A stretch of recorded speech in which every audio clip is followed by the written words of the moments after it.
Dear self, kumusta? Okay ka lang ba? Ako na lang ang magtatanong sa'yo kasi wala namang magtatanong na iba.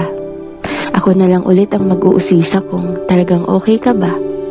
Kakapagod din pala, no? Yung gulong-gulo ka na pero wala kang ibang masabihan ng nararamdaman mo. Yung gusto mo sanang sabihin ang mga hinanakit mo kaso walang available na makikinig sa'yo. Ang sarap sanang magkwento kaso wala namang handang makinig sa mga hinaing mo.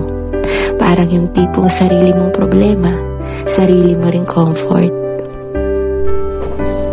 Kaya kahit gusto mong magpatuloy, di mo maiwasang mapagod.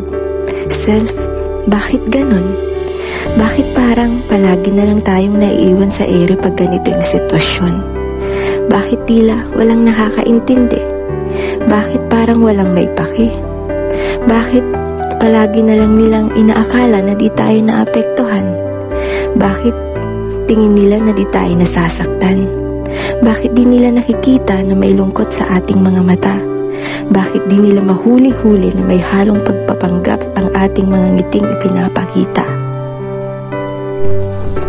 Nakakapagod na kasing magpanggap. Nakakasawa na kasi minsan na magkunwaring palagi tayong matatag. Alam naman kasi natin yung totoo, yung katotohanang nahihirapan na rin tayo. Kaso, kahit hirap na tayo, wala man lang nagtatanong. Walang may pake kung totoo ba talagang maayos ang kalagayan natin ngayon. Nakakasawa na rin maghintay na may magtatanong na, kumusta? Kaya pipilitin na lang natin maging okay, wag na lang umasa.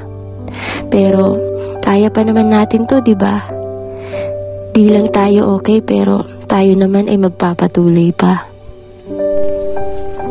Payakap nga self, yung pangmalakasang hug ha.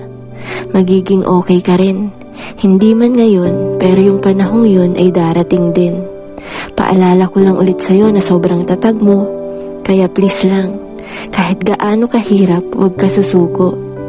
Di naman panghabang buhay ang mga sakit na ating nararanasan dahil may bahaghari at araw na magpapakita sa bawat pagkatapos ng ulan. Basta self, kapit ka lang ha. Kumapit at magpatuloy ka. Pahinga ka lang kung pagod na pero di susuko. Sa laban ng buhay atin itong ipapanalo. Lubos na nagmamahal at nagtitiwala sa'yo. Walang iba kundi ako.